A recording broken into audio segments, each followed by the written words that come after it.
Oh my gosh, hi, and welcome back to another episode of Paladins vs Overwatch, a series where I pit similar champions against one another to see who comes out on top. And just a disclosure, I'm focusing on their in-game performances only. I don't care about who copied who came out first. Champions will be rated based on their lore, smash ability, and how their abilities fare in-game. And another disclosure, just keep in mind this is all my opinion, which is 100% correct, but feel free to try and defend your faves in the comments. For this specific video, I do want to note I am a support main, so it's gonna get a little in-depth.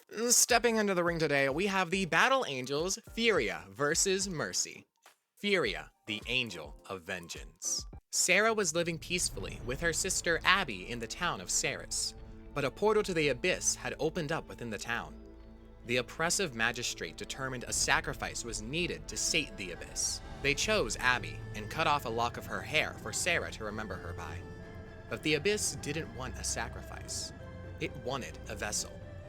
It took over Abby's body and destroyed Saris in the process. One of the few survivors, Sarah prayed to the eternal pyre for the strength to fight what had taken her sister. And her prayers were granted.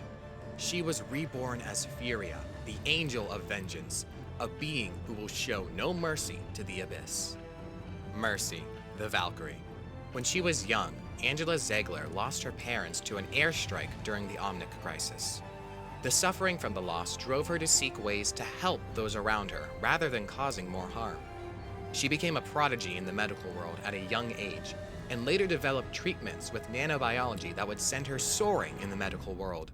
She was asked to be a part of Overwatch, being offered any equipment and funding she'd need to further her research. She developed the iconic Valkyrie Swift Response Suit and became one of the leading combat medics in Overwatch.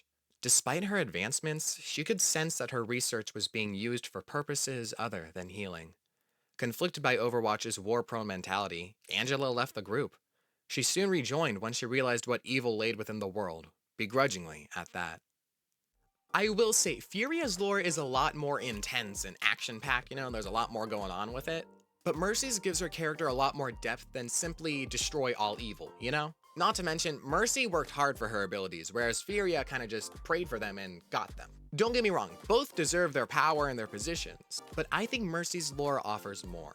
It is worth stating that Sarah was sort of taken over by the pyre entity that is Furia. So in her current state, it's not exactly Sarah fighting, but it's not exactly Furia fighting. Anyway, at point Mercy, I think her lore has a lot more substance to it. Smash or pass? I'm gonna take this moment to bring up the situations involving both of these champions. Mercy is one of, if not the most sexualized character in Overwatch, at least by the fandom. And there was an entire controversy in Paladin over Furia's thighs. Her original design had them exposed, then they eventually reworked her to have them covered up. I try to stay unbiased, but I mean, so I'm just gonna give neither of them a point and move on.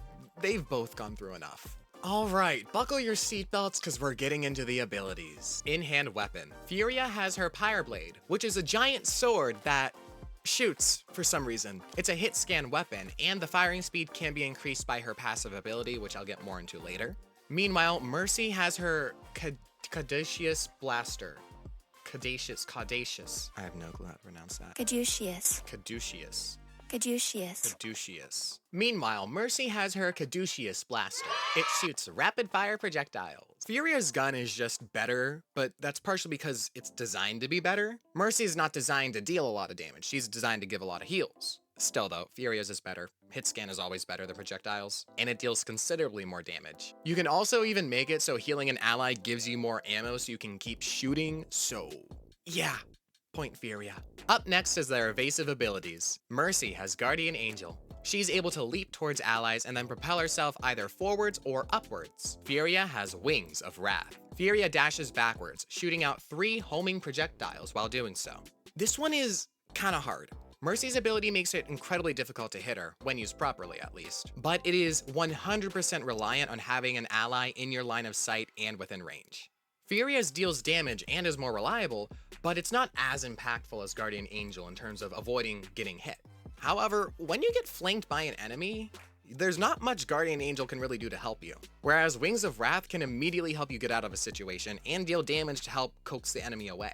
Also, while recording footage for this video, I found out that if you flick, you can actually engage with Wings of Wrath as well as disengage. I think the lack of setup required for Wings of Wrath to work properly gives it the edge here. Point Furia. Moving on to their field management ability. Furia has Pyre Strike. Furia sends forth a beam from the sky that damages and stuns enemies it passes through. She has two talents that drastically changed this ability. Exterminate makes the beam stop on the first enemy it hits and deals more damage the longer an enemy is within the beam. Solar Blessing allows Furia to halt the beam at will and gives massive healing output to any allies within the beam. With Solar Blessing, the beam keeps its base damage and stun, so you can use it as a bootleg Exterminate if you want. Mercy has Resurrect. Mercy is able to revive a fallen ally to full health. This also grants them a brief period of invincibility after. Being able to revive an ally as a casual ability is incredibly powerful, even though the cooldown is really long. Furia's Pyre Strike has crazy potential, but you have to sacrifice more reliable healing in order to achieve it. Also, Solar Blessing is not nearly as good as it sounds. It's kind of seen as her throwaway talent. Exterminate is honestly the same if you don't have another support to act as a main healer. At base, Pyre Strike is really nice with the stun and damage, but unless you go for a specifically damaged playstyle, you're not going to do a whole lot with it. I think in terms of utility, Mercy's Resurrect is just better. Point Mercy. Next up is each champion's healing ability. Mercy uses her Caduceus Staff. Caduceus, that's right? Mercy links to an ally, healing them and herself constantly while linked. Instead of healing, the staff can also amplify an ally's damage output by 30%.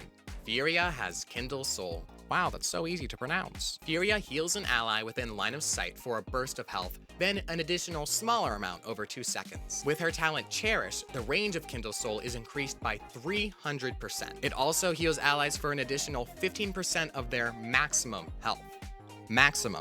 This is another one that's going to require a lot of explaining. Mercy's healing is downright oppressive for the enemy team to deal with. It's starting to become a point of controversy for the Overwatch community. As I'm making this video, Furia is one of, if not the best supports in the game right now.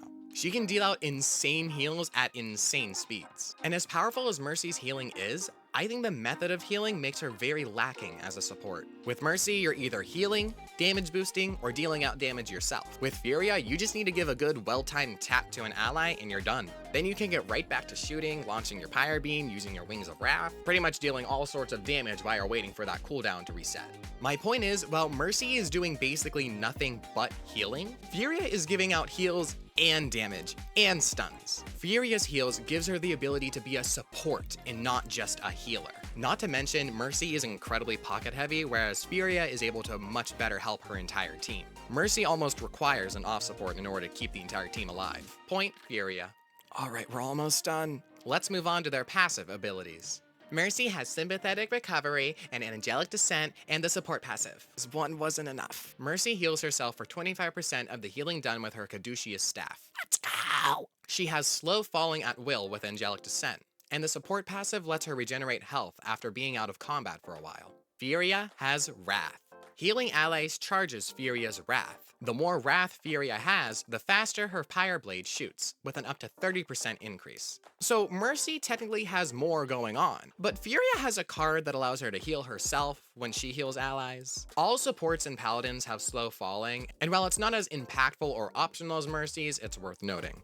Also, every single champion in Paladins heals out of combat. So, point Furia. She can already do everything Mercy can and deal more damage on top of it.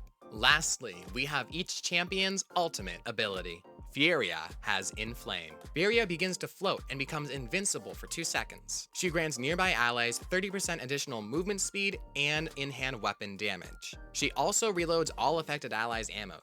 Mercy has Valkyrie. Mercy gains the ability to fly, she constantly regenerates health, and has all of her abilities enhanced. The most notable of these enhancements is that her staff now chains off to an additional ally. Mercy's ult gives her an insane boost to her healing output, as well as a great mobility buff. However, Furia's ult can affect her entire team, whereas Mercy's ult really only affects herself and any ally she happens to be healing. Furia's ult is considered the best support ult in the game because it can't really be countered.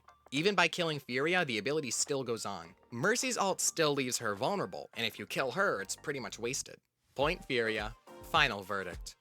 Furia 5, Mercy 2. Yeah. So Mercy has great healing output. She has wonderful healing output, but that's pretty much it. Yes, she can damage boost allies, but she's not dealing any damage herself, so it's still only one person dealing damage. Also, when you're doing that, you're not healing anyone. And when Mercy is healing, she's doing nothing but healing. Her evasive is crazy strong, and it's very good at keeping her alive, but it's completely dependent on the positioning of your allies. Resurrection is also crazy strong, but it has a really long cooldown to really be super impactful. Furia, on the other hand, is able to dish out heals, damage, and stuns. She's not as mobile as Mercy, but she can stun and damage enemies pretty reliably. If she can't defeat them, she can at least coax them away. Furia's ult is way more impactful as well. Instead of being a self-rage mode, it's a team-wide rage mode. Furia really puts the battle in Battle Angel, and she really shows the difference between a support and a healer. Mercy just has wings. So congrats to our first clear winner of the series, Furia, the Angel of Vengeance. Now, who's going to be stepping into the ring next, you might be asking? Come on. Nap time, kitten.